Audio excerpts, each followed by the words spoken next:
Hepinize merhaba arkadaşlar. Bu videoyu çekmemdeki amaç birilerine bir şey katabilme ve öğretebilme isteğimden dolayı çektiğim bir video. Tabii ki benden daha büyük içerik üreticileri bir Radiant nasıl düşünür videoları gibi videolar çekip yüklüyorlar. Ki ben de işin biraz makarasına kaçtım ve bir Immortal nasıl düşünür videosu çekmek istedim. İlk videom olduğundan dolayı eksikliklerim, anlatım eksikliklerim ve hatalarım olabilir. Şimdiden kusura bakmayın. Bunları yorumlarda belirtirseniz sevinirim. Ayrıca başka türde içerik ve videolar görmek isterseniz de bunları belirtebilirsiniz. Şimdiden hepinize iyi seyirler. Videoya geçelim. 12-11 zor bir clutch. Burada Cypher'ın kapıyı açıp üstüme pushladığını duyuyorum. Hemen cross koyup ondan sonra can çekiyorum. Sage'in revive'e gittiğini fark ettikten sonra hemen onlara da hızlı bir pickle çıkıyorum. Durumu 1v1'e getirdim. Burada biraz gizlenmeye çalışıyorum fakat flash edikten sonra afallıyorum. Ve gerisi biraz da shot'la turu takımına getirtiyor. Yine aynı oyundan bir kesit. Burada bir A hücumumuz var. Hemen Stairs'tan bir enter kovalamaya çalışıyorum. Ki aradığımı buluyorum. Ardından durum 5v3. Oyun bize geçecek gibi ama ardından Kion'un hemen bir ekstrası oluyor. Durum 3v3'e geliyor. Yine Stairs'ta rotate kesmeye ve kill aramaya çalışıyorum ama bulamıyorum. Durum 2v2'ye geldi. Takım arkadaşım side'da. Ben Heaven'dan shift bir şekilde yürüyüp pozisyon yaratacakken takım arkadaşım da düşüyor. Durum 1v2'ye düşüyor. Heaven'dan hemen sağ kapalımı çekiyorum. Ardından atlayıp hemen koşuyormuş gibi bir fake verip cross koyuyorum. Telaşlanması için ve dediğimde istediğimde oluyor. Bu şekilde maç takımıma geliyor. Omun split. Takımın midde 2 enter veriyor. Durum 5v3. Ben Brimstone'un her zaman A main'e yakın oynadığını biliyorum ve shift bir şekilde onu hazırlıksız yakalayıp vuruyorum. Ardından rampaya shift bir şekilde hızlıca yürüyorum. Raisin Vent'ten döndüğünü duydum. Onu vuruyorum. Sülüğü kırıp bu sefer City'ye yürüyorum. Vent'i vurduğum için oradan geldim düşünmesinler ve rotate'i kesip takıma yardım etmek istiyorum. Ardından Cypher'ı düşürüp durumu 2v1'e getirdik. Takım arkadaşım A'ya dönüyor hızlı bir şekilde. Ben de rotate'e bakıyorum. Heaven'a yürümüyorum. Tamamen takım arkadaşımla After Plant oynamak istiyorum. Sage Revive alıp durumu 2v2'ye getiriyor. Ya da açık kurmayacağım kanka, kapalı. Burada tamamen hiçbir zaman acele etmiyorum. Sadece ses kasıp uygun bir an kovalıyorum. Elmez oradan oğlum.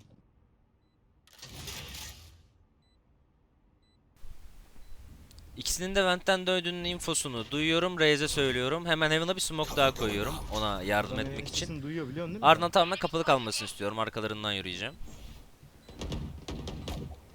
Ardından takım arkadaşımın üstüne hızlı bir pushluyorlar ve ölüyor. Diğerinin diffuse'a oturduğunu duyuyorum. Hemen diğer ayak sesine bir çıkıyorum. Ardından flash'ımı koyuyorum ama pushlamıyorum. Ufak bir pozisyon değişiyorum çünkü time yok. Tamamen fırsat kovalayacağım yine. Ve ayak sesini kasıp hemen ince bir pickle ace clutch geliyor. Icebox'tayız. Takımımızla mid to B yapmak istiyoruz. Hızlı bir push atacağız. Jet'imiz burada düşüyor. Hemen yerden Şerif'i alıp burada açıkta olan Killjoy'u düşürüyorum. Ardından Kitchen'a bir smoke bırakıp orada Viper'ın olduğunu görüyorum. O da hata yapıp üzerimize atlıyor. Plant'ı alıyorum. 4 ve 300 piklemememiz gerek ama klasik elo. Yine agro piklerle durumu 2 ve 3'e getirdik. Pik deneyip burada ses kasıp Sage'i düşürüyorum. Ardından oraya bir smoke bırakıp yavaşlatmak istiyorum. Chamber'a bir avantajı olsun. Yine ses kasıp pik deniyorum. Burada Sova'yı düşürüyorum. Durum 1v1'e geldi. Takım arkadaşım da Reyna'ya düşüyor. Rakibin nerede olduğunu biliyorum. Flash'ım var. Tamamen zamanı oynamalıyım.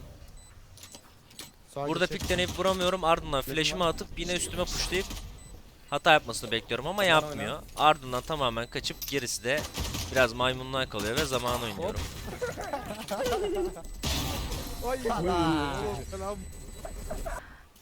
Yine Icebox'tayız. Echo eldeyiz. Rakip Viper'ın sarı tarafında ve main tarafında oynadığını biliyorum. Bu yüzden açık bir peek bekleyip hatasını bekleyip ona vuracağım. Ki vurdum. Hemen silahını alıp takım arkadaşımı B'ye çağırıyorum. Karşı rakip Jet'in tower'da olduğunu infosunu biliyoruz. Jet onu vuruyor. Burada bir yandan main'i çekleyip info aramaya çalışıyorum. Geri ultimin düşmemesi için içeri giriyorum.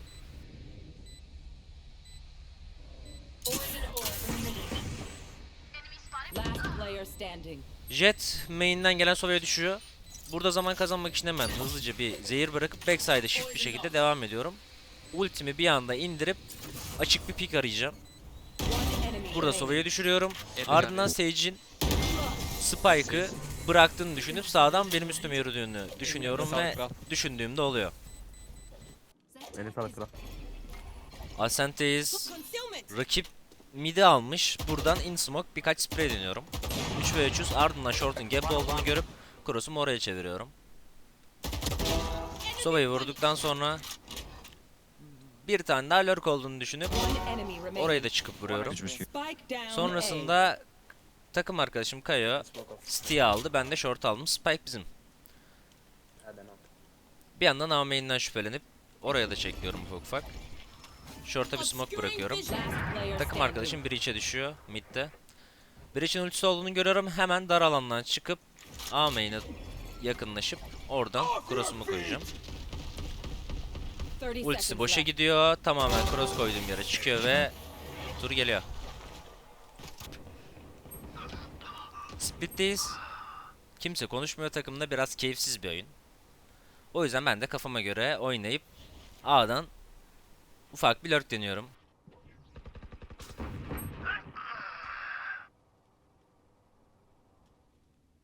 Burada Omen'u düşürüyorum. Ardından hemen spike kurmaya yöneliyorum. Çünkü ultim gelecek ve info alacağım. Spike Heaven'ı açık bir şekilde kuruyorum ve ardından hemen ultimi atıyorum. Last player standing. Burada takım arkadaşım 1v1 takas alıp düşüyor. 2v1'e geldi durum. Burada City'ye yürümeye çalışıyorum ama Sage beni burada görüyor ve flash pick deniyorum ama ikisi de side'ı hızlı bir şekilde yürüyorlar. Ben de burada flash pick'le gene düşürmeye çalışıyorum ama ikisi de side'ı atlamış bile ve shift bir şekilde elbow'dan yürüyüp Sage'i vuruyorum. Sage'in Heaven'a baktığını gördüğüm için de Jet'in Heaven'da olmadığını biliyorum. Burada da biraz lucky bir shot'la turu alıyorum. Ultisi olanlar sona kaldı iyi miydi? Durum 12-11. Ultim var. Bir içimizin de ultisi var. Fakat karşı birimin de ultisi var. Benim ultim çok bir işe yaramayacak bu durumda. Bakayım kapıya geçemez. 30 Karşı seconds birim left. ultisini atıyor. Bana ulti atma şansı doğuyor. Tamamen bekliyoruz burada. Geçemiyor. Bekle. Takım arkadaşlarıma da ulti attığımda nerenin boş kaldığına dair info veriyorum. Karşı Raze ulti atıyor, hemen kendimi safe pozisyona alıyorum. Boşa kaçıyor ve plant sesini duyduğumuz anda ultilerimizi atıyoruz. Gerisi tamamen güzel bir retake. One enemy remaining.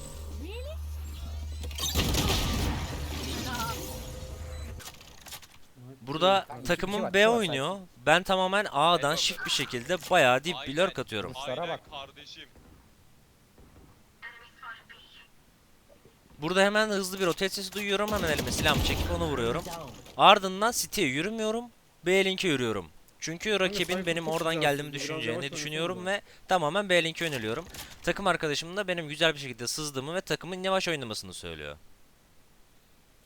B-Link'ten shift bir şekilde yürümeye devam ediyorum.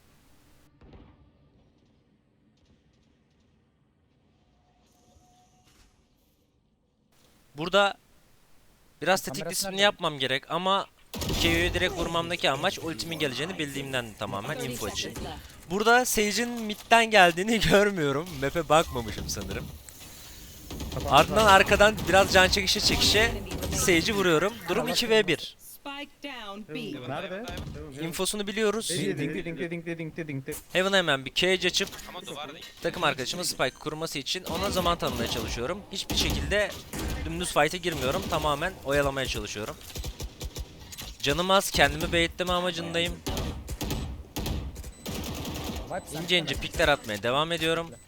Ardından rakip zaten zorlanıp en son hata yapıyor.